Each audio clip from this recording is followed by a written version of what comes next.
가져주시고 진심으로 감사 인사드립니다. 오늘은 IT 테크 전문가를 위한 데브옵스 이런 주제로 웨비나를 진행할 건데요. 발표를 진행해 주실 분들을 소개해 드리겠습니다. 먼저 데브옵스 플랫폼을 설명해 주실 IDT 부문의 정재용님, 네, 반갑습니다. 정재용입니다. 데브옵스에서의 버전 관리에 대해 설명해 주실 IDT 부문의 한재정님, 안녕하세요, 한재정입니다. 최근에 코로나 팬데믹 이후에 국내에서는 주요 기업들을 중심으로 디지털 트랜스포메이션이 화두가 되면서 데브옵스에 더욱더 관심이 높아진 상황이 있는데요. 네, 그러면은 정재훈님께서 데브옵스 플랫폼부터 설명 부탁드리겠습니다. 네, 반갑습니다. 저희 오늘 세션에 참석해 주셔서 너무 감사하고요. 저희 회사는 그 IDT 부분하고 CM 부분 두 가지로 크게 나눠져 있고, 저희 IDT 부분은 인테그레이션 오브 디지털 트랜스포메이션이라는 주제를 가지고 고객이 디지털 트랜스포메이션을 하시고자 하는 고객들한테 도움을 드리는 일을 저희 회사에서 저희 사업 부분에서 하는 주요 일입니다. 그중에 오늘 관심 있으실 만한 주제 데브옵스에 대한 얘기를 저희가 먼저 준비했고요. 데브옵스는 뭐 여러 가지 것들이 있긴 하지만 저희 최근에 데브옵스에 되게 관심 많으신 분들 중에 저희가 가지고 있는 플랫폼에 대해서도 관심 많으신 것 같아서 저희의 데브옵스 플랫폼에 대해서 잠깐 설명을 드리고 오늘 메인 세션을 진행하도록 하겠습니다.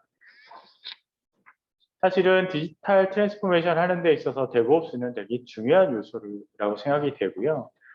특히 데브옵스는 제 사견으로 세 가지 정도의 그 레이어가 있다고 생각을 하고 있습니다. 기본에 있는 제일 마지막에 밑단에 있는 레이어를 컬처 레이어라고 생각을 하시면 될 것 같고요. 요거는 어떻게 일을 하느냐, 우리가 일하는 방식에 대한 부분입니다. 사실은 일을 효율적으로 하고 그다음에 일하는 사람들, 여러 조직 간에 협업이 잘 되는 일하는 방식이 만들어져야지만 좋은 데브옵스 환경이 만들어지는 근간이 될 수 있다고 생각을 하고 있습니다. 특히 애자일이나 이런 방법들이 사실 대표적으로 데브옵스를 하기 위한 일하는 방식 중에 하나고요. 협업을 얼마나 잘 할 수 있느냐가 중요한 요소라고 생각이 됩니다. 이런 근간의 컬처가 만들어지고 나면 그 위에는 약간의 시즈닝이 필요하죠. 그런 부분이 테크놀로지 요소라고 생각을 하시면 됩니다. 테크놀로지 요소들에는 개발 방법론이라든가 프로세스, 메소드 이런 것들이 있고요. 특히 중요한 것 중에 하나인 툴체인도 있습니다. 데브옵스에 대한 많이 보시는 메비우스 띠 같이 생긴 것이 있는데 저희는 이제 데브옵스 파이프라인 또는 데브옵스 밸류 스트림 여러 가지 표현을 쓰고 있는데 메비우스 띠 같은 것이 잘 원활하게 흘러가기 위해서는 이런 요소들이 잘 갖춰지고 조직에 잘 녹아들어야지만 사실은 테크니컬 요소들에 의해서 데브옵스가 성공적으로 운영될 수 있다. 이렇게 제가 말씀드릴 수 있겠습니다. 모든 조직들이 궁극적으로 생각하시는 것은 사실은 비즈 데브옵스죠. 현업과 개발 그리고 오퍼레이션 조직 간에 사실은 원활한 소통에 의해서 모든 조직이 잘 할 수 있는 모든 조직이 협업이 될 수 있는 환경이 만들어지는 것이 비즈 데브옵스 환경이라고 보시면 됩니다. 데브옵스가 잘 되기 위해서는 제가 생각하는 이런 세 가지 레이어가 조직마다 잘 갖춰지고 이 갖춰진 레이어가 원활하게 유기적으로 흘러갈 때 데브옵스는 성공적으로 갈 수 있다고 생각합니다. 저희는 그 오랜 기간 동안 준비를 하면서 사실은 데브옵스를 데브옵스의 잠깐만요. 다음 페이지로 넘겨 주십시오. 네. 플랫폼을 저희가 고민을 했었습니다. 저희 플랫폼의 가장 근간에는 사실은 인력 자원이 있습니다. 저희는 되게 많은 엔지니어 조직을 가지고 있고 많은 경험을 가지고 있습니다. 이 경험을 기반으로 해서 플랫폼을 만들었고요. 그 플랫폼 위에 테크니컬한 요소들을 얹어서 실제로 고객이 하시는 환경, 고객이 운영하는 환경에 가장 적합하게 그리고 가장 편리하게 그리고 모든 환경들을 다 수용할 수 있는 범용적으로 활용할 수 있는 플랫폼을 고민해서 저희가 준비를 했습니다. 이 플랫폼 안에는 고객이 사용하시는 기존 레가시 시스템과 연동을 할 수 있는 그런 요소들도 들어가 있고요. 또는 저희가 컨설팅부터 시작해가지고 툴을 임플리멘테이션 해주는 전체 영역에 대한 것들도 저 플랫폼 안에 같이 녹여져 있습니다. 뿐만 아니라 데브옵스 하게 되면 툴체인 영역에서 가장 많이 대두가 되는 것이 CI/CD, 그다음에 테스트 이런 부분들이 있는데 그런 것들도 다양한 툴들을 저희가 이식해서 저희 플랫폼 안에서 사용할 수 있도록 해주는 그런 환경들도 갖추고 있습니다. 저희 세션은 사실 오늘이 처음이고요. 저희가 준비한 세션들도 앞으로 3번 정도 더 비슷한 주제를 가지고 진행될 예정입니다. 그래서 첫 번째 세션에서는 데브옵스의 시작이라고 할 수 있는 것이 사실은 CI/CD거든요. 내 CI/CD는 전제가 돼야 되는 것이 형상 관리를 어떻게 하고 있느냐, 개발하는 소스를 어떻게 관리하고 있느냐가 상당히 중요한 요소입니다. 근데 많은 조직들에서 그걸 간과하고 있고요. 그래서 저희가 항상 그런 부분에 대해서 안타깝게 생각했는데, 그래서 첫 번째 주제로 그러면 어떻게 하면 효율적으로 개발 소스를 잘 관리할 수 있느냐, 이런 부분에 대해서 주제를 담아서 첫 번째 세션으로 준비를 했고요. 두 번째 세션에서는 10월 초쯤에 저희가 계획하고 있는데 CI/CD를 그럼 어떻게 효율적으로 운영하는 게 좋겠느냐. 그리고 세 번째 세션에서는 CT, 그러니까 테스트를 어떻게 하는 것이 좋겠느냐. 사실은 데브옵스를 하는 많은 조직에서 CI/CD를 하고 있지만 테스트를 자동화하는 부분에 대해서는 많이 간과를 하고 계시는데 그런 부분에 대해서 저희가 준비를 할 거고요. 맨 마지막으로는 그러면 데브옵스 환경에서 협업은 어떻게 하는 게 좋겠느냐 하는 주제를 가지고 4번 정도의 세션을 진행을 할 예정입니다. 그래서 향후에도 진행되는 세션들에 많은 관심 가져주시기 바랍니다. 다음으로 이제 저희가 할 내용은 사실은 데브옵스는 데브옵스 파이프라인을 많이 보셨을 거예요. 저희가 데브옵스가 원활하게 흘러가기 위해서는 상당히 많은 노력과 그리고 저 기 안에서의 준비들이 필요합니다.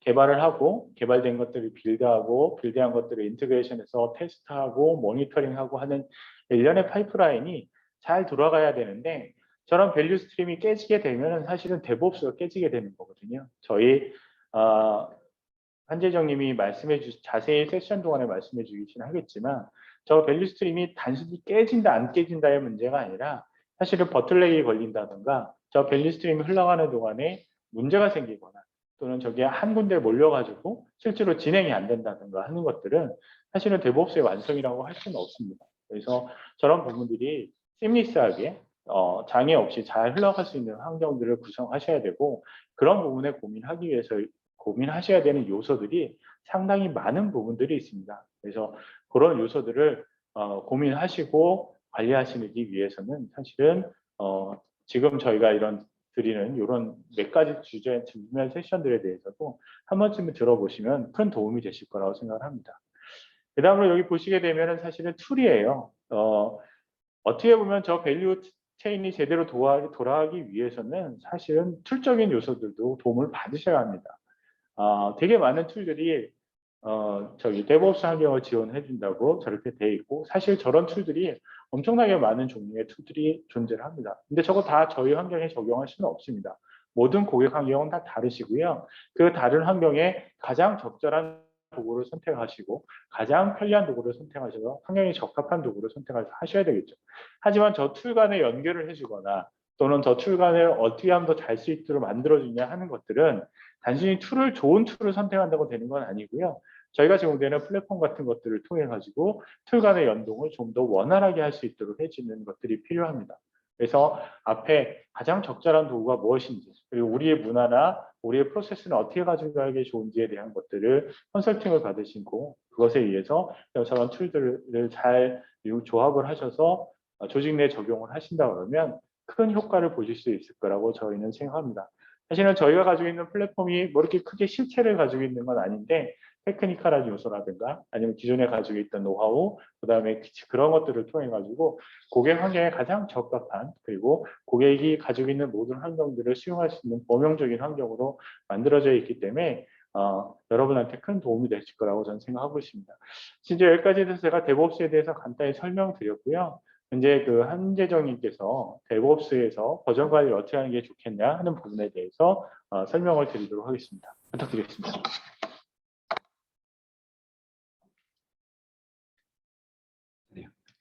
네, 그럼 지금부터 그 데브옵스에서의 버전 관리 관련하여 발표를 시작하도록 하겠습니다. 우선 개발팀과 운영팀에 대해서 알아보겠습니다. 여기 개발팀과 운영팀이 있습니다. 개발팀은 태생적으로 제품에 신규 기능을 추가하거나 기존 기능을 바꿔야만 하는 팀입니다. 운영팀은 현재 운영 중인 시스템을 문제없이 안전하게 관리해야 하는 팀이죠. 자, 그럼 이번엔 개발과 운영 업무를 좀 풀어볼까요? 역시 여기 개발팀과 운영팀이 있습니다.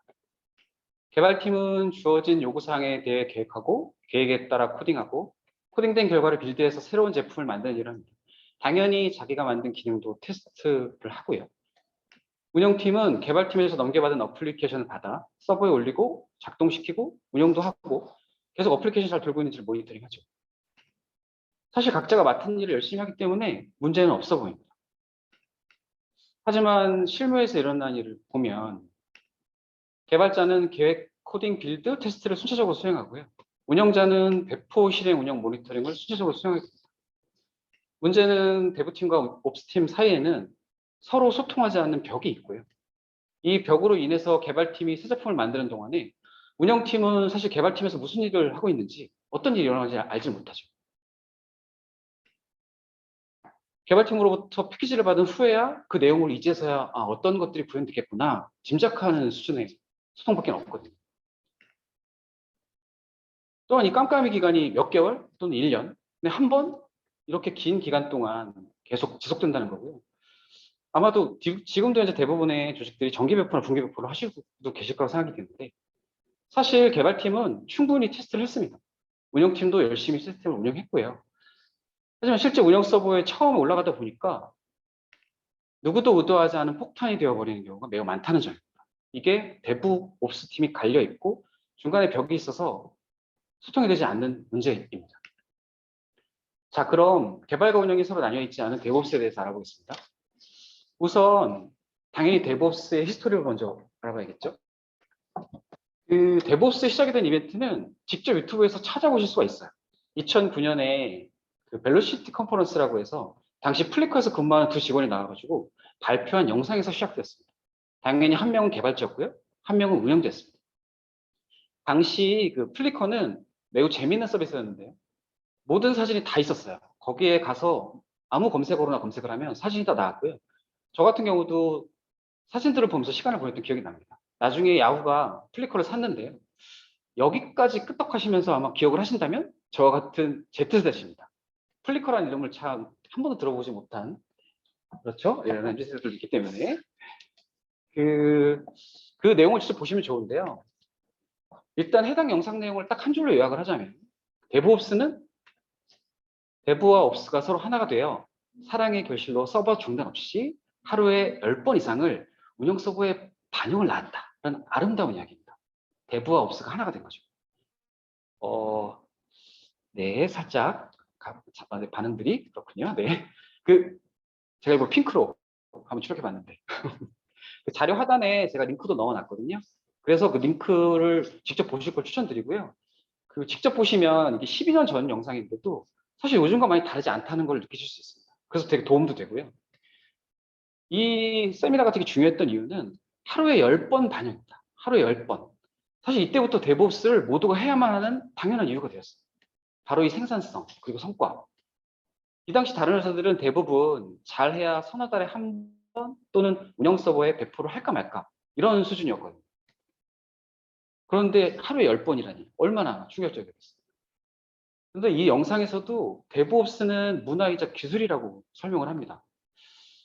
항상 문화 얘기가 나오는데요. 요즘 IT 트렌드에서 문화 얘기가 빠지는 곳을 못 봤습니다. OKR도 마찬가지고요. 그런데 아시다시피 문화는 한두 사람이 바꿀 수 있는 것도 아니고요. 쉽게 바꾸기도 어렵죠. 그런데 다들 문화를 바꾸려고 하니 항상 어려운 주제가 될 것 같습니다. 그래서 오늘은 문화보다는 제가 기술적인 부분에 대한 설명을 드리려고 하고요. 자, 데브옵스, 즉 데브와 옵스가 하나 되어 문제없이 보다 자주 보다 많이 개선하기. 아마 이제 이 세션을 다 들으시면 이게 좀 입에 익으실 거예요. 데브옵스랑 데브와 옵스가 하나 되어 문제없이 보다 자주 보다 많이 개선하기 입니다.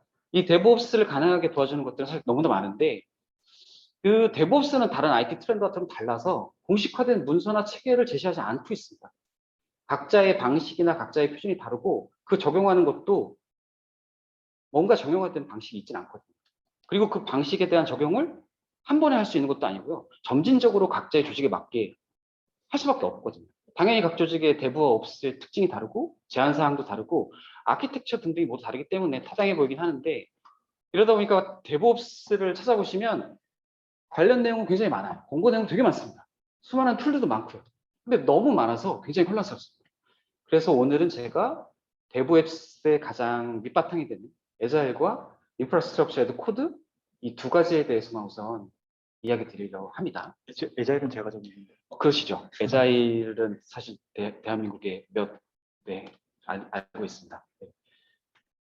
에자일은 사실 제가 함부로 옆에서 그 기민한 개발 부문인데요. 짧고 순환적인 개발 주기를 바탕으로 해서 빠르고 신뢰할 수 있는 결과물을 내는 개발 문화죠. 그 컨테이너 또는 가상 서버에 이제 기반을 둔 인프라스트럭처 코드가 있는데 두 번째 이 인프라스트럭처 에즈 코드는 언제든 재생이 가능한 서버 환경을 제공해 줍니다. 혹시 마이크가 켜져 있는 분은 좀 꺼주시기 바랍니다. 마이크가 켜져 있는 분이 한 분 계신데요. 84444라고 되어 있는 분이 마이크가 좀 섞여서 살짝 시끄러울 수도 있을 것 같긴 한데요. 네, 다행히 소개가 됐네요. 자, 그러면 에자일과 인프라스트럭처 코드에 대해서 조금 더 자세히 풀어보겠습니다. 우선 에자일은 짧은 주기를 통한 중간 점검을 수행하고 중간 점검은 실제 동작하는 모습을 보여주는 데모의 형식으로 실행이 됩니다. 이 중간 점검의 결과로 원래 예정했던 목표가 맞았나 안 맞았나를 확인해서 매우 민첩하게 골대 자체를 옮기죠. 요구사항 조정을 합니다. 이러한 중간 점검은 팀원들의 매우 활발한 커뮤니케이션을 유도하고요. 당연하겠죠. 이를 통해 해당 팀에 소속된 팀원들 전체는 매우 의미 있는 배움을 얻게 됩니다. 당연히 모든 팀원들은 다음 주기를 이전보다 훨씬 성장한 상태로 시작하게 되고요. 또한 에자일은 짧은 기간, 길어도 3주 이내로 스프린트를 설계하도록 강제를 하는데 이 짧은 기간에 신뢰할 수 있는 수치물을 요구합니다. 따라서 매우 명확한 사용자 스토리를 작성하게 되고요. 해당 스토리에 대한 테스트가 반드시 수행되게 됩니다. 이렇게 테스트를 항상 수행하는 것이 필수가 되다 보니 테스트 케이스를 반복하게 수행을 하게 되고요. 이 반복하는 테스트 수행이 자동화가 돼서 습관이 되다 보니까 이제는 요구사항이 나오면 코드보다 테스트를 먼저 작성하는 테스트 드리븐 디벨롭먼트 팀 TD가 자연스럽게 그 조직의 문화가 되는 거죠. 자, 다음은 인프라스트럭처 코드에 대한 얘기를 해볼까 합니다. 우선은 베어메탈 서버에서 돌고 있는 물리 서버의 라이브러리 설치 또는 설정, 어플리케이션 환경 번수 구성, 네트워크, 방화벽 이런 수작가 없도록 수행하던 업무를 도와주고 자동화해주는 기술들이 먼저 발전했습니다. 엔서블이나 퍼펫이나 아니면 셰프 같은 그런 서비스들이죠. 그 외에 물리 서버가 아닌 어플리케이션이 필요로 하는 자원만을 아주 가볍게 포장해서 언제든 만들고 옮기고 내리고 할 수 있는 이런 경량의 컨테이너 기술과 이를 자동화해주는 기술이 발전했습니다. 도커겠죠. 현재는 이 경량 컨테이너들의 조합과 구성을 도와주고 관리해주는 오케스트레이션 기술이 발전해서 운영 서버의 사용량 변화를 따라서 자동으로 인스턴스들을 더 늘리고 줄이는 운영 자동화까지를 지원하고 있는 상태입니다. 이러한 기술들의 발전으로 사람에 의한 수작업이 아니라 미리 구성했던 코드에 의해서 실행 환경을 생성하고 관리를 수행하며 필요한 사람에게 운영 서버와 거의 동일한 환경을 갖는 전용의 테스트 환경을 제공해 줄 수 있게 된 거죠. 사실 이게 핵심인데요. 각 담당자는 이제 이렇게 제공된 환경에서 직접 통합 테스트도 하고 시스템 테스트도 하고 API 테스트도 하고 설정 변경 테스트 등을 아주 자유롭게 할 수 있게 됩니다. 또한 실운영 서버에 미리 어플리케이션을 시범적으로 적용해서 리허설이 가능하게 되니까 이전처럼 누구도 가보지 않은 한 번도 경험해보지 못한 신세계로 배포 여행을 떠나는 게 더 이상 불가능하게 된 거죠. 혹시 지금까지 제가 진행한 내용 중에 궁금하신 사항이 있으시면 그 채팅창에 계속 올려주시고요. 올려주신 그 질문 내용은 저희가 세미나 마지막에 모아서 답변을 드리려고 합니다. 그러니 나중까지 기다리지 마시고요. 지금 계속 제가 설명드리는 중간에 발표하는 중간에 어떤 내용이든 궁금하신 사항이 있으시면 채팅창에 올려주시면 감사하겠습니다. 자, 그럼 이제부터 오늘의 주제인 버전 관리에 대한 이야기를 한번 해볼까 합니다.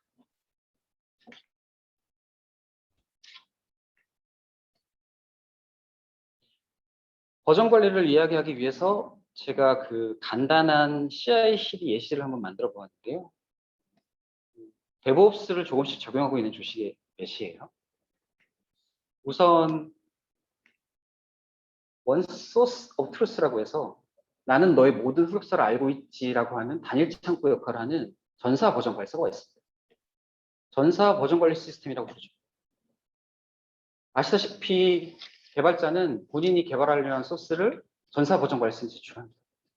소스가 제출이 되면 DevOps를 도와주는 봇이 해당 소스를 가져다가 빌드하고 패키지를 생성합니다. 생성된 패키지는 역시 봇에 의해서 운반을 위한 컨베이어에 올려지고요. 최종 목적지까지 운반된 패키지는 마찬가지로 자동화 봇에 의해서 풀어지고 지정된 장소로 올려지게 되고, 지정된 장소에 올라간 패키지는 마찬가지로 봇에 의해서 작동되는 흐름입니다.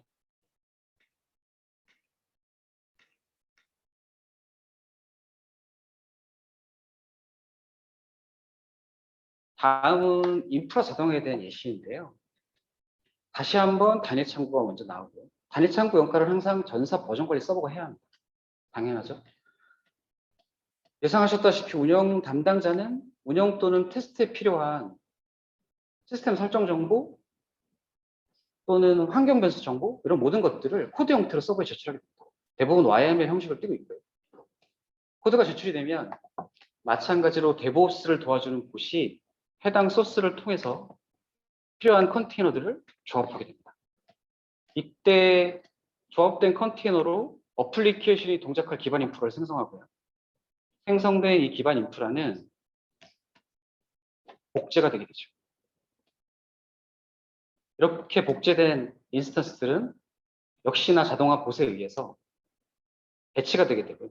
배치된 곳에 실제 어플리케이션을 탑재해서 작동시키게 됩니다. 하지만 자동화 봇은 여기서 그치지 않고요. 이제 더 이상 사용이 되지 않는 레거시 시스템, 이 레거시 시스템에 대한 제거까지를 수행하게 되죠. 사실 발표자료 중간중간 부분에 제가 영문이랑 한글들을 섞어놓은 조그만 내용들은 용어 자체들이 좀 낯서신 분들이 있을 것 같아서 제가 한글과 영어로 그냥 같이 써놓은 거고요. 나중에 발표 자료를 참조해 주시면 좋을 것 같아서 제가 설명을 안 드리고 넘어가고 있습니다. 제가 이 예시에서 몇 가지를 설명드리고 싶은데요. 이런 DevOps의 지속적인 통합, 그리고 지속적인 배포 작업을 밸류스트림이라고 합니다. 밸류스트림이라고 부르는 이유는 이 스트림에서 밸류가 전혀 부과되지 않는 빌드는 하지 않으셔야 하는 게 맞아서 그렇거든요. 무슨 의미냐면, 자, 동일한 소스에 대해서 무의미한 반복 빌드를 하시는 경우, 또는 충분히 테스트되지 않은 소스에 대해서 빌드나 배포를 하시는 경우, 연계 시스템이 준비되지도 않았는데 나 홀로 배포하는 경우, 동작하지 않는 구성으로 되어 있는 것을 또 배포하는 경우, 인증되지 않은 악성 코드를 포함한 악의 배포를 하는 경우 등 이런 사례가 굉장히 많은데요.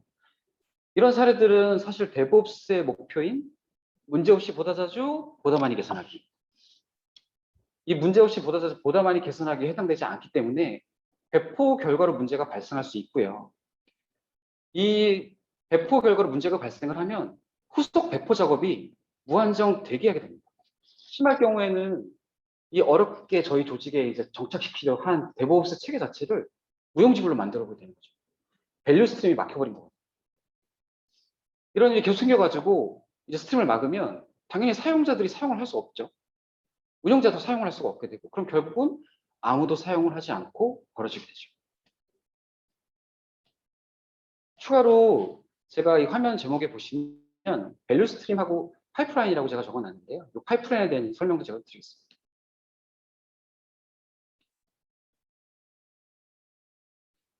파이프라인은 이 점선 부분이 되는데요. 밸류 스트림에서 사용하는 이 전사적인 버전 관리 시스템에 사실 사용자는 코드 제출까지만 할 수 있고요. 제출된 코드에 대한 어떤 모든 작업, 제출된 코드가 목적지까지 가서 최종 어플리케이션이 되고 최종 운영 인프라가 되는 그 과정까지는 어떠한 이미지 조작이나 수작업을 하시면 안 됩니다.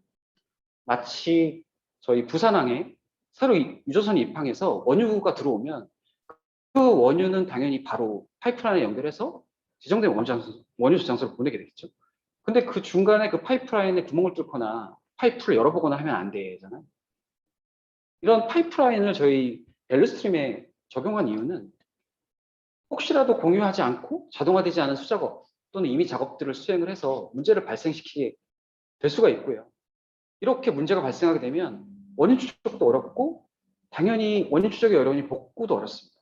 결국은 아까의 밸류스트림과 마찬가지로 데브옵스 체계 자체를 신뢰할 수 없게 만들기 때문이죠. 따라서 파이프라인을 안전하게 유지하고 밸류스트림에 추가하는 코드가 전혀 해가 없다라고 하는 것을 보장하는 것이 데브옵스에서는 무엇보다 중요합니다.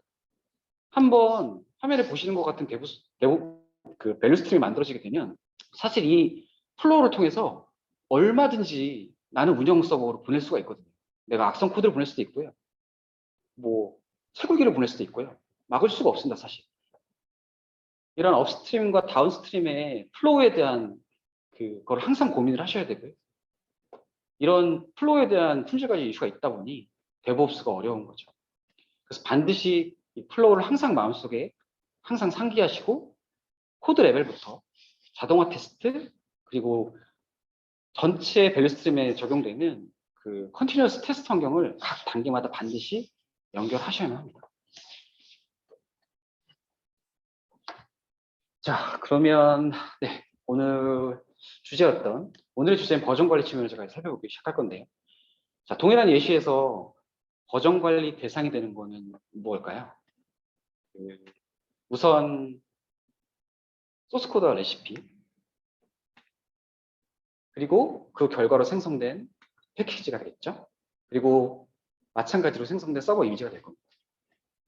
그 다음으로는 실제 운영 서버에서 돌고 있는 어플리케이션과 서버 환경이 되는데 사실 실제로 돌고 있는 어플리케이션이나 서버 환경은 언제든 재생성이 되도록 우리가 갖고 있다. 그런 환경으로 구성을 하고 계신다면 버전 관리 대상이 될 이유는 없습니다. 다시 재현을 할 수 있으니까요. 따라서 실행 바이너리 같은 경우는 그 조직의 특성이나 아니면 운영 그 환경의 아키텍처에 따라서 버전 관리 대상이 될 수도 있고 되지 않을 수도 있습니다. 그러면 이 정도가 저희 버전 관리 대상으로 끝일까요? 끝일까요? 아니죠? 제가 너무 당연한 질문을 아니라고 답했어요. 네, 감사합니다. 틀리길 희망했는데. 네, 당연히 아니겠죠. 그 힘들게 만든 저희 봇들 있잖아요, 봇. 저희 봇들이 각 단계마다 수행하는 자동화 스크립트도 당연히 버전 관리 대상이 됩니다. 그리고 이 봇들에게 배포되는, 봇들이 수행하는 이 자동화 스크립트들도 당연히 버전 관리를 통해서 배포가 돼요. 그, 앞선 예시에서 보신 것처럼, 사실 데브옵스의 시작은 전사적인 버전 관리에서 시작이 됩니다. 꼭 전사적인 걸 붙여서 사실 모든 리소스를 관리하셔야 해요. 버전 관리를 통하지 않은 게 있다면 데브옵스 자체가 성립이 안 되거든요. 그래서 데브옵스의 버전 관리 대상이 되는 거는 일단 소스 코드, 그리고 그에 대한 테스트 코드, 그리고 빌드 결과로 생성된 아티팩트, 빌드 시에 참조되는 라이브러리, 그리고 당연히 인프라스트럭처 컨피그레이션, 그리고 오토메이트 관련된 자동화 스크립트 리소스, 그리고 문서가 기본적으로 포함이 됩니다. 추가적으로 굉장히 대용량이 되겠지만 버전 관리가 필요한 컨테이너 이미지나 아니면 게임 회사의 경우에는 제가 게임 회사들을 많이 컨설팅하고 작업을 도와드리다 보니까 비디오 애니메이션을 버전 관리를 꼭 하셔야 돼요. 왜냐하면 릴리즈 되는 제품마다 다 애니메이션이 다르기 때문에 당연히 버전 관리 하셔야 되고 효과 오디오 같은 것들 그러니까 거기서 이제 아티스트 분들이 계시거든요. 아티스트 분들이 작업하는 작업에 필요한 파일 그리고 그 작업 결과들도 모두 버전 관리 대상이 됩니다. 따라서 버전 관리 서버가 굉장한 저장 용량을 확보하거나 또는 지속적으로 확장이 가능하도록 지원해야 하는 고민을 가지셔야 되고요. 그리고 반도체 설계 회사 같은 경우에는 철저한 보안 관리가 요구되는 기밀 자료도 있습니다. 이거는 며느리도 못 보는 그런 자료들이 있거든요. 그런 자료들에 대해서는 당연히 접근 권한 관리를 하셔서 지정된 특정 사람들만 보실 수 있도록 보안 관리가 가능해야겠죠. 이상 이만큼의 버전들에 대한 이만큼의 리소스와 파일들에 대한 모든 버전 관리를 당연히 수행해야 하고요. 그 서론이 좀 긴 감이 있는데요. 네. 저희 플래티어가 최근에 상장 이벤트가 좀 겹치다 보니까 웨비나에 참석하실 분들이 되게 다양해졌어요. 저희 참석문단을 보니까. 그래서 제가 가능하면은 원어 영어 원문 용어들보다는 또 그 용어들 좀 상세하게 풀어서 설명을 드리려고 노력하고 있고요. 그러니까 그 양해를 좀 부탁드리겠습니다. 네, 양해를 부탁드립니다. 네, 양해를 부탁드립니다. 네. 자, 그러면 이제 두 번째로 그 버전 관리 방식 C와 D를 제대로 한번 확인해 보고요. DevOps 버전 관리 선택 시에 고려하셔야 될 내용에 대해서 이야기 드리도록 하겠습니다. 우선 버전 관리 시스템은 그 구조적 방식에 따라서 중앙 버전 관리 시스템이 있고요. 그 CVCS라고 부르죠. Central Version Control System입니다. 다음에 분산 버전 관리 시스템. Distributed Version Control System이죠. 네, DVCS라고 하고요. 그 CVCS는 대표적으로 퍼포스 발음이 항상 어려운데 그 퍼포스입니다. 퍼포스 그 퍼포스와 SVN이 있고요. 발음이 좀 어렵습니다. P, F 섞여 있어서. 그리고 DVCS는 사실 기술 표준입니다. 기술 제품화한 도구로는 빅버켓과 GitHub 등이 있고요. 그 CVCS는 당연히 그 이름에서 주는 구조 특성상 중앙 레파지토리에서 대부분의 관리를 수행하는 방식이고, 이에 반해 DBCS는 복수의 노드에서 레포를 분산시켜서 관리하고요. 이런 구조적 특성으로 CVCS는 모든 통제를 중앙에서 수행하고 보안의 강점을 가질 수 있습니다. 대신 DBCS는 분산형인 이유이기 때문에 통제를 받지 않고 얼마든지 필요할 때 필요한 곳에 연결하고, 내가 필요한 거 가져오고 그다음에 난 막 제출하고, 받을 준비가 안 됐지만 난 보낼 수 있거든요. GitHub에서 내가 마음대로 그냥 보내면 돼요. 그걸 받고 말고는 이제 그쪽에서 알아서 판단하겠지만, 당연히 이런 특징으로 만든 DBCS는 개발자가 오픈소스 작업을 하고 협업을 하기 위해서 설계되어 있기 때문입니다. 당연히 리눅스 토발적으로 만들었기 때문에, Git을 리눅스 토발적으로 만들었기 때문에 Git 이런 특성을 갖고 있는 거죠. 오픈소스에 최적화된 그런 마찬가지 철학을 갖고 있는 거죠. 그럼 좀 더 구체적으로 CVS부터 좀 자세히 한번 살펴볼까요? 우선 중앙에 센트럴 레파지토리가 있습니다. 작업자는 이 중앙 서버에서 본인이 접근 가능한 레포만을 싱크 또는 체크아웃 하죠. 작업자는 그 꺼내온 워킹 카피를 가지고서 수정 작업을 하고, 수정이 완료되면 본인 로컬에 넣는 게 아니라 당연히 중앙 서버에 서브밋 하게 됩니다. CVCS는 내 로컬에는 그 최종 버전밖에 갖고 있지 않잖아요. 그러다 보니까 대부분의 작업을 중앙 서버에 의존할 수밖에 없습니다. 이런 특성으로 CVCS는 그 외에 이런 CVCS는 대부분의 작업을 서버에서 하다 보니 몇 가지 제한들이 있고 몇 가지 특정을 갖게 되는데, 구체적으로 하나씩 설명을 드려보면, 로컬에는 최종 버전 소스만 다운로드가 됩니다. 그리고 항상 중앙 서버로 제출하기 때문에 히스토리가 매우 분명하고요. 그 다음에 파일별, 폴더별 상세 권한 관리가 가능합니다. 중앙에서 다 관리하면 되니까. 하지만 중앙 서버가 접속이 안 되면 사용에 아주 큰 제한이 따르게 됩니다. 그리고 중앙 서버가 매우 중요하기 때문에 반드시 백업을 하셔야 돼요.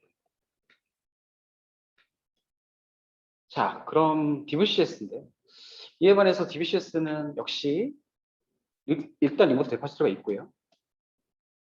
작업자는 해당 PC에서 최초 클론을 수행합니다. 클론은 말 그대로 그 리모트 레파지토리를 로컬에 전체 복사를 하는 작업이고요. 로컬의 원격 레포의 사본이 만들어지는 거죠. 그러니까 클론이 되는 거는 리모트 내용에 있는 전체가 오기 때문에 리모트에 있었던 모든 파일, 리모트에 있었던 모든 오브젝트, 리모트에 있었던 모든 해시값, 모든 히스토리가 다 내려옵니다. CVCS처럼 그 최종 버전의 것만 내려오지 않고요. 클로닝을 통해서 전체가 다 내려오는 거죠.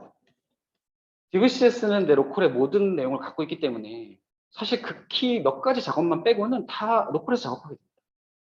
모든 작업들을 수행을 하다가 작업이 이제 완료가 돼서 내가 푸시 풀을 수행하게 되는데, 사실 푸시와 풀도 반드시 해야 되는 작업이 아니거든요. 그냥 내가 생각해 봤을 때 내가 수행한 작업들 중에 요 브랜치는 내가 한번 올려보자. 그리고 저 개발자가 올려준 브랜치 중에 나는 요것만 한번 내가 당겨보자. 라고 해서 이렇게 선택적으로만 수행되는 작업이거든요. 이런 구조적 특성으로 인해서 DVCS도 마찬가지로 다음의 특징을 갖습니다. 하나씩 설명드리면, 앞에 계속 말씀드린 것처럼 그 로컬의 리모트에 클로닝이 됩니다. 이렇게 클로닝이 됐기 때문에 중앙 서버 접속은 전혀 상관없이 대부분의 작업을 그냥 로컬에서 하면 되고요. 당연히 로컬에서 대부분 작업을 하니까 속도가 되게 빠릅니다. 물론 최초 받을 때 굉장히 느리고요. 그 다음에 최초 올릴 때 굉장히 느리고, 그리고 푸시 풀할 때는 마찬가지로 느려지겠지만 이런 특징이 있습니다. 하지만 제 로컬에 전체 사본이 있기 때문에 리모트에 대한 서버 백업이 필요가 없고요. 내가 다 갖고 있거든요. 또는 다른 개발자가 갖고 있거든요. 그래서 중앙 서버가 떨어져도 고민하지 마시고 그냥 아무나 개발자 선택해서 올리면 됩니다. 대신에 이렇게 다 분산되어 있다 보니까 히스토리랑 이 트리들이 굉장히 복잡하고요. 파일별 폴더별 상세 권한이 설정할 수가 없습니다. 만약에 제가 리드를 열어드리면 그 리드를 가진 개발자가 다 클론해서 땡겨가면 끝이거든요. 그래서 오로나싱으로 해서 모두를 보거나 아예 못 보거나 밖에는 관리가 안 됩니다. 이런 특징이 있고요.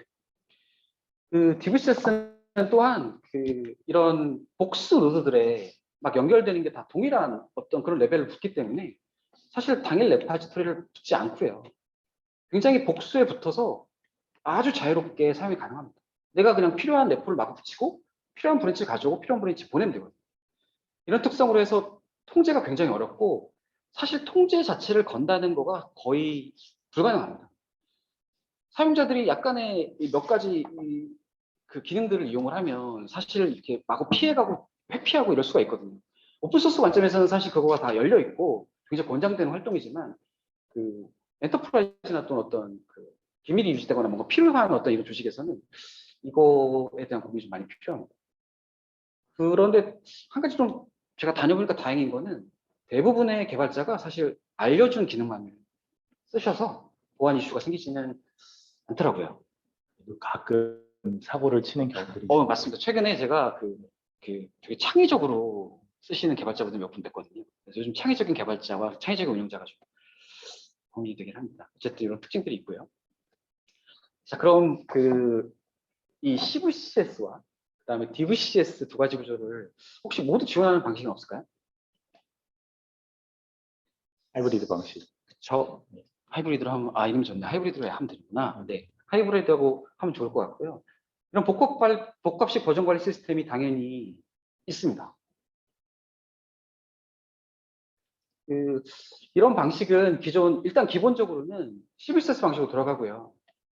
근데 어떤 이유가 있어서, 예를 들자면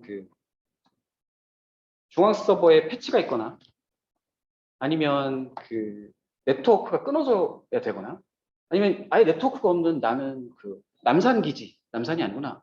남태평양, 남극 기지 같은 데 작업하는 경우도 있거든요.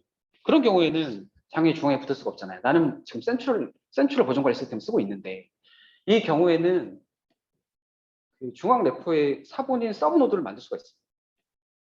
그리고 나서는 이제 네트워크를 다 끊고 이 서브 노드를 대상으로 해서 마치 중앙 서버를 통해서 작업하는 것처럼 작업할 수가 있거든요. 이런 특성은 이제 DVCS의 특성이죠. 근데 한 가지 장점은, 이때 서브 노드를 구성할 때 일반적인 원래 깃이 갖고 있는 전체 클론이 되는 게 아니고요. 제가 관심 있는 폴더 또는 관심 있는 특정 리비전 이후만을 선별적으로 땡겨올 수가 있다는 거죠. 당연히 그렇게 제가 선별적으로 구성한 서브 노드에서의 작업이 끝나면 물론 최종적으로는 중앙 서버에 연결을 시키고요. 그 다음에 푸시 또는 풀을 통해서 연결을 업데이트하고 그 다음에 필요한 파일들을 다시 내고 하는 작업을 해야 됩니다. 그래서 복합적 방식은 기본적으로 기본 CVCS와 동일하게 동작을 하고 POC에는 DVCS로 동작을 하는 거고요. 두 방식의 장점을 모두 활용할 수가 있는 거죠. 현재는 퍼포스가 이런 방식을 지원하고 있습니다. 자, 그럼 제가 지금까지 그 버전 관리 시스템의 어떤 구조적인 그 설명을 드렸고요. 그럼 마지막으로 우리 조직에 맞는 버전 관리에 대해서 한번 제 이야기를 드려볼까 합니다. 네, 결론 부분이고요. 자, 앞부분에 제가 설명드렸던 CVCS와 DVCS는 태생적인 자기 특징이 있거든요. 그러다 보니까 한 가지씩에 대한 판단이 사실 어렵지 않습니다. 자, 우리 회사에 사용자가 매우 많다라고 한다면 당연히 센트럴보다는 디스트리뷰티드가 적합합니다. 뭐 분산 버전 관리 시스템이기 때문에 사용자가 늘어나는 것만큼 분산시키면 되거든요. 그래서 사람이 많은 거에 대한 장점은 디스트리뷰티드가 갖고 있고요. 그 다음에 로케이션 관련된, 예를 들자면 게임 스튜디오인데 그 게임 스튜디오가 저기 유럽, 저기 미국, 그다음에 타이완 이렇게 흩어져 있는 경우가 많이 있잖아요. 그러면 이 경우에는 사실 Git보다는 퍼포스 같은 센트럴 레파지토리가 더 유리합니다. 그 이유는 동기화의 문제가 있는데 그 분산 버전 관리 시스템은 큰 파일에 대한 그 아주 취약점을 갖고 있거든요. 실제로 파일이 500메가 정도 되는 파일만 하면 4번 정도 깃을 넣으면 깃은 클로닝이 돼야 되기 때문에 사실 그 모든 버전을 다 모든 PC들마다 다 땡겨갑니다. 나는 사실 마지막 버전 하나에 500메가만 있으면 되는데 그게 허용이 안 되기 때문에 사실 지오로케이션 관련해서는 센트럴 레파지토리가 유리하고요. 그리고 퍼포스 같은 경우는 레플리카 엣지 서버의 아키텍처를 지원하고 있어서 굉장히 빠르게 동기화돼서 마치 내가 로컬에서 쓰는 것과 같은 그런 그 스피드를 보장하도록 되어 있습니다. 그래서 게임 회사들은 거의 98% 이상은 다 퍼포스를 사용하고 계십니다. 그게 속도 때문입니다. 그런 특징이 있고요. 그다음에 파일 개수. 만약에 파일 개수가 영향을 받는다면 사실 이거는 뭐 센트럴이나 분산 버전 관리 시스템 비슷할 거라고 저는 생각이 들고요. 네, 파일 사이즈는 제가 지금 설명을 드렸죠. 그 Git 같은 경우는 모든 히스토리와 모든 오브젝트를 다 들고 있어야 되기 때문에 나의 인트로 영상이 막 50기가까지는 아니에요. 500메가가 10개만 들어와도 다 받아야 됩니다. 다 받아야 돼요. 줄 수가 없어요. 물론 Git에서도 LFS 같은 걸 지원하고 또는 그 대용량 파일들을 익스터널라이징 하는 그런 기법들을 제공하긴 하지만 좀 관리가 쉽진 않습니다. 그러다 보니까 파일 사이즈가 큰 거는 센트럴 레파지토리가 적합하고, 다음은 레포 사이즈인데 레포 사이즈 같은 경우도 레포가 크면 클수록 파일 때문에 레포가 커지는 거니까요. 마찬가지로 센트럴 레파지토리 유리하고요. 이제 레포의 개수, 이거는 사실 뉴트럴합니다. 우리 레포를 굉장히 많이 프로젝트를 굉장히 다양하게 쪼개겠다. 이거는 뭐 Git이나 센트럴 레파지토리랑 비슷한 것 같고요. 그다음에 시큐리티인데 당연히 시큐리티는 100% 센트럴 레파지토리 유리합니다. 그 다음에 이제 확장과 관련된 이제 인티그레이션인데 당연히 Git이 이거는 역시나 Git이 오히려 굉장히 유리하죠. 최근에 확장되는 모든 기술이나 아니면 오픈소스들이나 당연히 Git 기반으로 올라오기 때문에 연동을 시키거나 아니면 확장하는 데는 당연히 Git이 유리합니다. 하지만 뭐 센트럴 레파지토리도 중요하지 않은 건 아니지만 어쨌든 분산 버전 관리 시스템도 유리한 건 사실이고. 그리고 자동화. 자동화는 사실 여기서의 자동화는 실제 버전 관리 시스템이 갖고 있는 부분에 대한 자동화를 말씀드리는 거고요. Git 같은 경우에도 내부에 훅을 갖고 있어서 어떤 Git 들어오는 이벤트가 발생했을 때 후속 오토메이션 작업을 할 수 있습니다.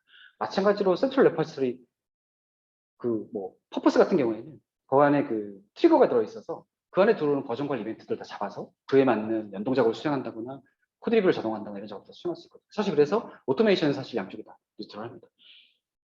그래서 제가 이 두 가지의 그 구조를 자꾸 설명드리는 이유는 사실 이 구조를 이해하고 나시면 어떤 요구사항이 올라오실 때마다 그냥 그 구조의 특성에 맞게 선택하시면 됩니다. 뭐가 더 유리하지 않아요. 저희도 두 가지를 다 밴딩하고 있고요. 저희 고객분들도 한 가지만 쓰시지 않습니다. 어느 분들은 이것만 쓰고 어느 분들은 저것만 쓰고 하시지 않으세요. 두 개 다 쓰십니다. 단지 그 두 가지를 쓰는 그 위치가 다른 것 뿐이죠. 자, 그러면 이제 버전 관리를 선택하시거나 아니면 버전 관리를 설계하실 때 어떤 것들을 고민하시면 되는지에 대해서 제가 말씀드리겠습니다.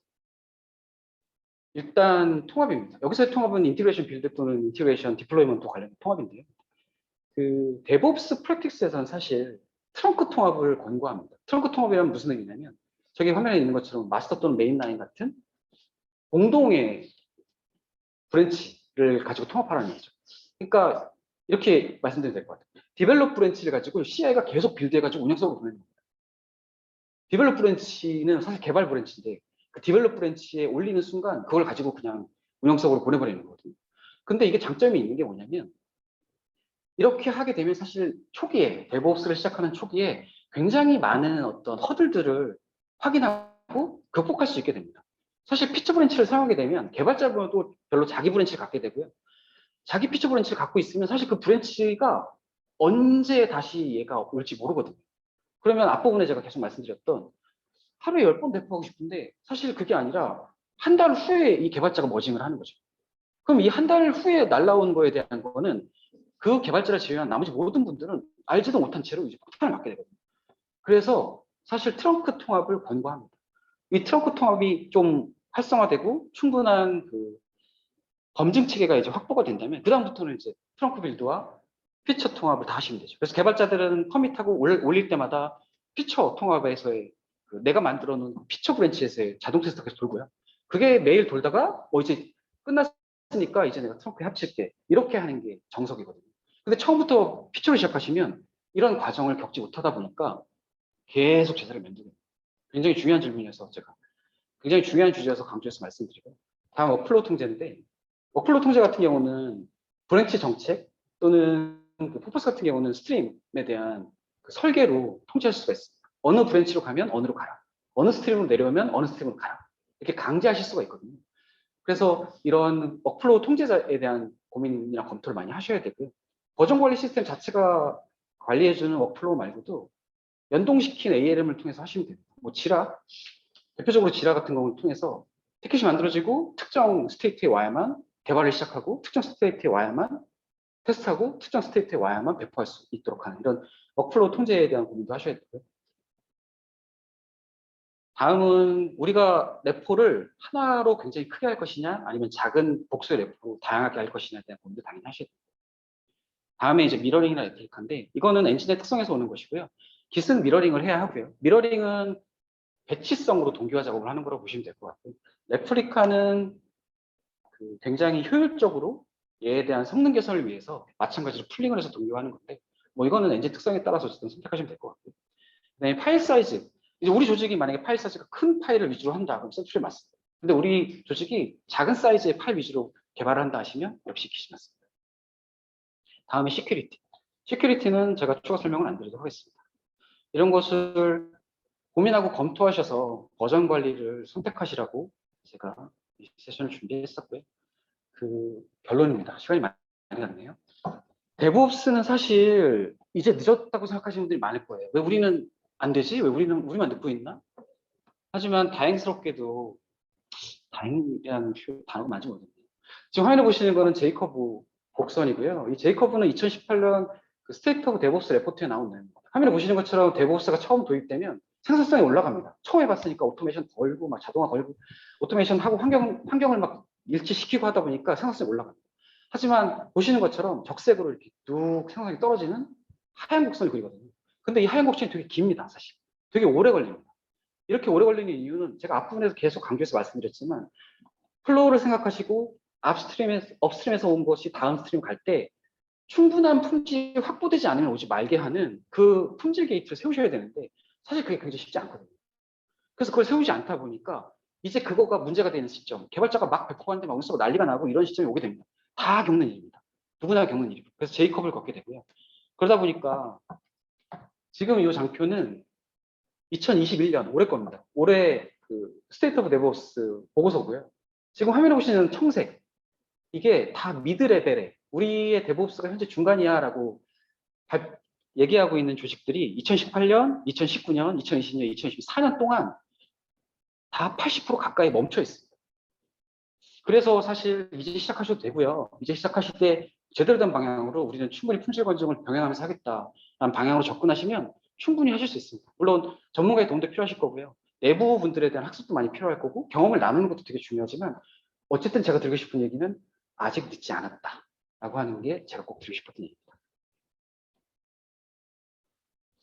네, 그러면 일단 제가 준비한 내용은 다 된 것 같고요. 네, 감사합니다. 이렇게 데브옵스에서의 버전 관리와 데브옵스 플랫폼에 대해 알아보는 시간을 가져보았습니다. 네, 그럼 지금부터 이제 Q&A 시간을 통해서 진행되는 동안 저희 채팅창에 올려주셨던 이제 질문들 또한 또 추가적으로 궁금한 점이 있으신 분들께서는 네, 저희 채팅창 통해서 질문 남겨주시면 되시고요. 제가 남겨주신 분들 중에 이제 추첨을 통해서 이제 사전에 공지해드린 소정의 선물을 드릴 예정이니까 많은 참여 부탁드리겠습니다. 네, 그 올려주신 내용 중에 먼저 제일 첫 번째 올려주신 게 국내에서 애자일 방식으로 프로젝트를 성공한 사례가 있는지에 대한 질문을 올려주신 게 있는데요. 오늘의 주제는 애자일이 아닌데 오늘의 주제가 애자일이 아니어서 그냥 간단하게만 설명을 드리고 넘어가도록 하겠습니다. 오늘 주제하고 좀 빗나가기 때문에 개인적으로 사견의 차이는 있을 수 있지만 저는 있다고 생각을 하고요. 근데 다만 차이는 엔터프라이즈 환경보다는 조그만 그 조직에서 애자일을 성공할 확률이 더 높기 때문에 그런 부분에 대한 고민, 그 다음에 필요하시면 나중에 저희가 이 세션은 다시 준비를 할 거니까 그때 좀 자세히 설명드리도록 하겠습니다. 그리고 또 두 번째 질문에 테스트 자동화 툴은 어떤 것이 있는지에 대한 질문이 있었는데 그거는 저희가 다음 세션에 저희가 준비를 해서 할 거고 그냥 간단하게만 세리님이 제가 조금만 설명을 드리면요. 그 자동화 테스트 같은 경우에도 영역들이 있습니다. 예를 들면 개발자가 직접 수행하는 유닛 레벨의 테스트를 지원하는 자동화 툴이 있을 거고, 그 다음에 API 레벨들의 통신에 대한 부분을 테스트하는 게 있을 수 있고, 그 다음에 완전히 시스템이 다 올라가 있는 상태에서 엔드 유저 관점에서 그 UI 관점에서의 테스트를 하는 도구들이 있거든요. 그러다 보니까 내가 어느 영역의 테스트를 그리고 당연히 인프라스트럭처에 대한 보안 테스트도 해야 되고, 인프라스트럭처를 사용하는 이미지에 대한 보안 테스트 하셔야 되고, 그런 굉장히 다양한 분야의 테스트가 있고 다양한 도구들이 있습니다. 그러다 보니까 그 해당 분야에 대한 좀 더 상세한 어떤 자동화 도구나 또는 그런 기법들에 대해서는 제가 이후 세미나를 통해서 아마 다시 이야기를 드릴 수 있을 것 같습니다.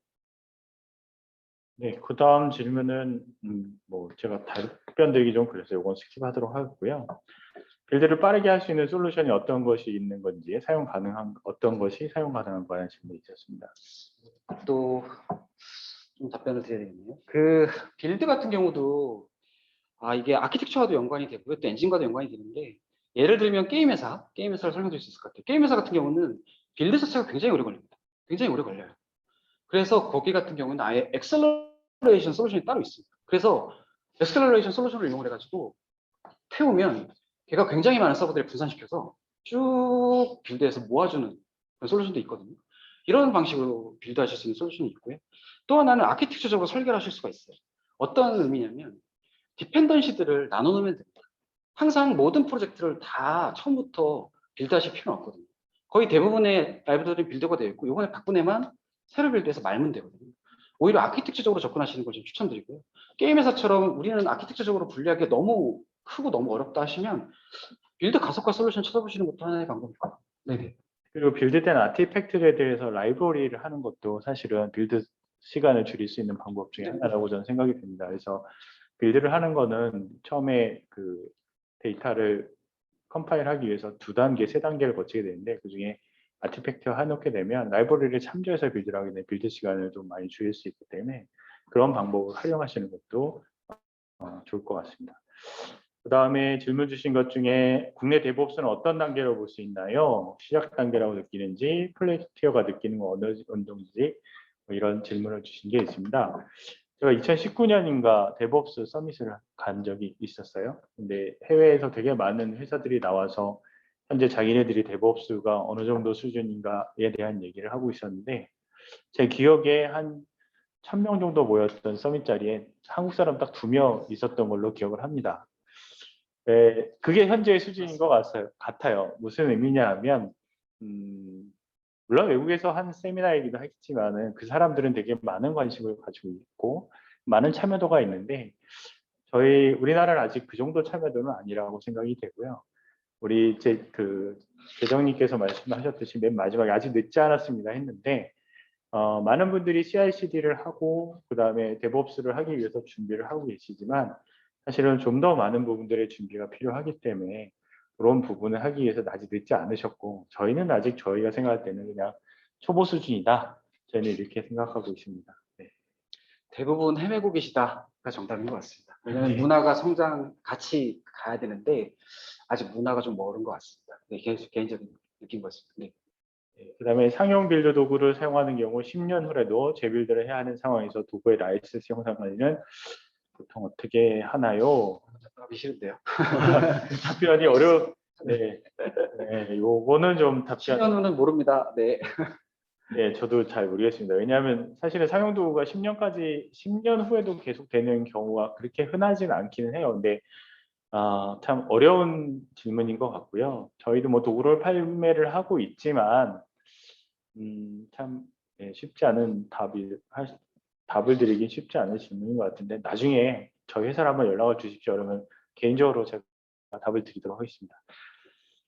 CVCS가 단점에도 불구하고 사용하는 이유가 무엇인가에 대해 있는데 CVCS를 사용하는 가장 큰 이유는 저는 개인적으로 보안에 관련되는 부분이라고 생각을 합니다. 단점만 있는 건 아니에요. 장점도 있기 때문에 사실 보안이 크리티컬한 부분들에 대해서 그리고 자원을 집중적으로 관리하고 싶은 조직이라고 하면 CVCS가 분명히 장점이 있고요. 어느 거에 더 포커스를 두느냐에 따라서 되게 많은 부분이 좋아하지 않을까 생각을 하고 있습니다. 그리고 DVCS가 하드웨어 손상 시 로컬의 것을 가지고 복구가 가능한가요? 네. 네. 그 답변을 드리면 긴만을 보면 복구가 가능합니다. 당연히 그죠. 클로닝에서 땡겼으니까. 근데 당연히 이제 빅버켓 또는 뭐 깃헙 같은 거 쓰시면 그 깃 레포 말고도 다른 정보들이 있거든요. 그 안에 들어 있었던 뭐 플리캐스트나 머지 리퀘스트나 어떤 이런 코드 리뷰했던 이력들 있잖아요. 그거는 깃 저장소에 저장되는 게 아니잖아요. 그 감싸고 있는 그 솔루션 DB, 그다음에 솔루션 그 저장소에 있다 보니까 그거가 복구가 안 되는 거죠. 근데 만약에 실수로 이런 경우 되게 지금 많이 봤습니다. 특정 개발자가 실수로 서버에 올라가 있는 마스터를 날렸어요. 마스터를 뭐 지울 수 있거든요. 명령을 잘못 치면은 그냥 서버에 올라가 있는 마스터 부시 날아갑니다. 그런 경우를 막 전화가 오면 저는 그냥 아무런 당황을 하지 마시고 아무 개발자 찍으셔가지고 그냥 깃 푸시로 올리시라고 하면 해결이 바로 되거든요. 그래서 깃 레포는 복구가 되지만 그 외에 다른 메타 정보는 복구가 안 되기 때문에 백업이 필요하다. 결론입니다. 네. 네, 그 다음에 일단 바이너리 버전 관리에 대해서 질문을 주셨어요. 바이너리 버전 관리는 사실은 버전 관리의 문제가 아니라 파일 사이즈의 문제에 해당되는 부분인 것 같아요. 네, 일반적으로 바이너리 파일에 대한 버전 관리는 그 두 가지 목적이 있는데 메타데이터하고 아카이브 데이터, 그러니까 메타데이터라고 하면 실제로 이 파일을 누가 변경했고 언제 변경하고 이런 정보들이 있거든요. 그거를 관리하는 데는 바이너리 파일이라고 문제가 되지는 않습니다. 근데 아카이브, 그러니까 변경된 것들이 어디 부분이 변경됐냐 이런 것들에 대한 관리는 바이너리 파일 중에는 잘 되지는 않습니다. 그런 부분들에 대한 단점이 있고요. 근데 이제 퍼포스 같은 경우는 그래피컬 파일들에 대한 버전 비교 이런 것들이 가능하다는 또 뭐 장점을 가지고 있는 솔루션들도 있습니다. 근데 그렇지 못한 경우들의 경우는 바이너리 파일은 사실은 사이즈의 문제가 되기 때문에 뭐 예를 들어서 도면 파일 같은 것들을 관리하고 싶은 데들이 있으세요. 근데 그것들은 아카이브 파일에 관리가 되지 않기 때문에 각 버전별로 다 저장을 압축해서 하는 형태로 관리를 하거든요. 그래서 그런 것들은 사실은 우리가 사용하고 있는 바이너리 파일의 유형과 그것들을 어떤 게 가장 적합한지에 대한 고민을 하시면 더 맞지 않을까 싶습니다. 그래서 그런 고민이 같이 되셔야 되지 않을까 합니다. 저희가 원래 1시간 정도 했는데 지금 59분 정도가 된 것 같아요. 그래서 질문을 너무 많이 주셔가지고 제가 다 답을 지금 드릴 수는 없을 것 같고요. 질문 드린 내용에 대해서 별도로 답변을 저희가 드리는 게 맞을 것 같습니다. 네, 그리고 이렇게 저희 진행된 이제 데브옵스에서의 버전 관리나 이제 데브옵스 플랫폼, 저희 플래티어에 대해서 궁금하신 점 있으신 분들께서는 플래티어 홈페이지를 통해서 또 추가적으로 문의 부탁드리겠습니다. 네, 저희 함께 웨비나 함께 해주셔서 감사하고요. 저희 마지막으로 플래티어와 파트너십을 맺고 있는 벤더사 퍼포스의 제품 영상을 보여드리면서 이상 IT 테크 전문가를 위한 데브옵스 웨비나를 마치겠습니다. 감사합니다. 네, 감사합니다. 감사합니다.